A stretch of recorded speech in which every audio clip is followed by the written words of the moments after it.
ఎన్నికలకు ముందే ఆయనలో అంతులేని అసంతృప్తి. అయినా సరే ఏదో మాట్లాడేసి అంతా సెట్ చేశారు. అయినా విజయం దక్కిందా అంటే అది లేదు. అందుకే ఆ మాజీ మంత్రి మనసు పార్టీలో అసలు నిలవటం లేదట.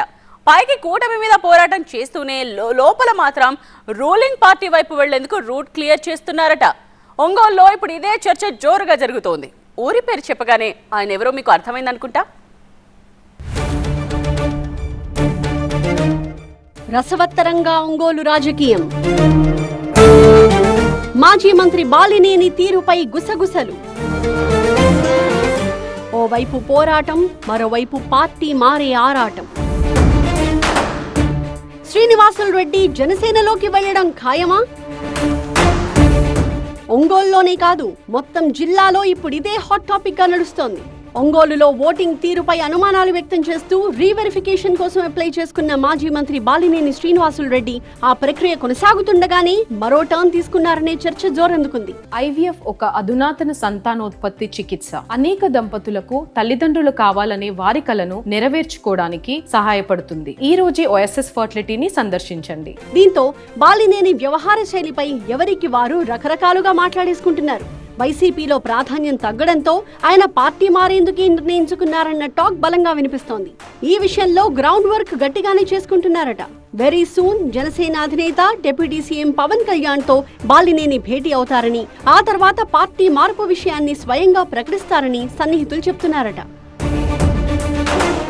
1999 నుంచి ఒంగోలు ఎమ్మెల్యేగా 5 సార్లు గెలిచిన బాలినేని శ్రీనివాసులు రెడ్డి కాంగ్రెస్, వైసీపీ ప్రభుత్వాల్లో మంత్రిగా పనిచేశారు.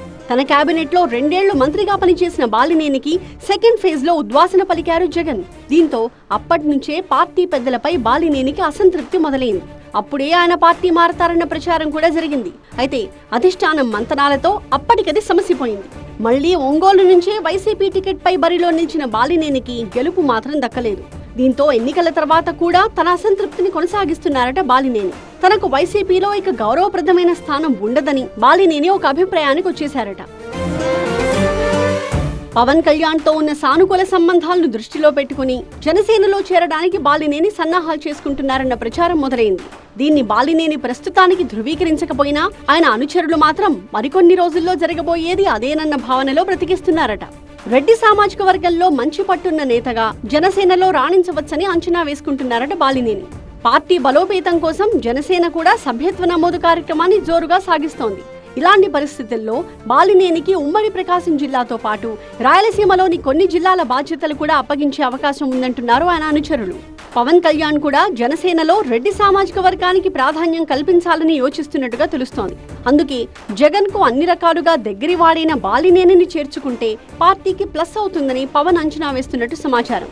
ఇన్ని సానుకూల పవనాల మధ్య బాలినేని పార్టీ మారడం పక్కా అనే ముచ్చట ఇప్పుడు మరింత బలంగా వినిపిస్తోంది. బాలినేని పార్టీ మారే విషయం ఇలా ఉంటే, బాలినేని అప్లికేషన్ తో ఒంగోలులోని 12 పోలింగ్ బూత్లకు సంబంధించి ఈవీఎం రీవెరిఫికేషన్ మొదలవ్వడంతో జిల్లా రాజకీయం ఒక్కసారిగా వేడెక్కింది. 6 రోజుల పాటు ఈ ప్రక్రియ జరగనుండగా మధ్యలో సడన్ ట్విస్ట్ ఇచ్చారట బాలినేని. ఈవీఎంలు, కంట్రోల్ యూనిట్లు హ్యాక్ అయ్యాయా లేదా అనే విషయాన్ని కూడా చెక్ చేయాలని, సుప్రీంకోర్టు ఆదేశాలు అమలు కావట్లేదని మరోసారి హైకోర్టుకి వెళ్లారట. అయితే హైకోర్టు డైరెక్షన్ వచ్చే వరకు రీవెరిఫికేషన్ ప్రక్రియ యథావిధిగా కొనసాగించాలని అధికారులు నిర్ణయించినా తమకు ఆమోదయోగ్యం కాదు అంటూ బాలినేని ప్రతినిధులుగా ఉన్న వైసీపీ నేతలు బాయ్కాట్ చేసి వెళ్లిపోయారు. ఈవీఎంల రీవెరిఫికేషన్ కథ ఎలా ఉన్నా మరో ఎండ్లో ఈ మాజీ మంత్రి పార్టీ మారేందుకు సర్వం సిద్ధం చేసుకుంటున్నారన్న ముచ్చటే ఇప్పుడు హాట్ డిస్కషన్ కి వేదికవుతోంది. వీటన్నిటి మధ్య ఒంగోలు రాజకీయం ఏ ఒడ్డుకు చేరుతుందో చూడాలి మరి.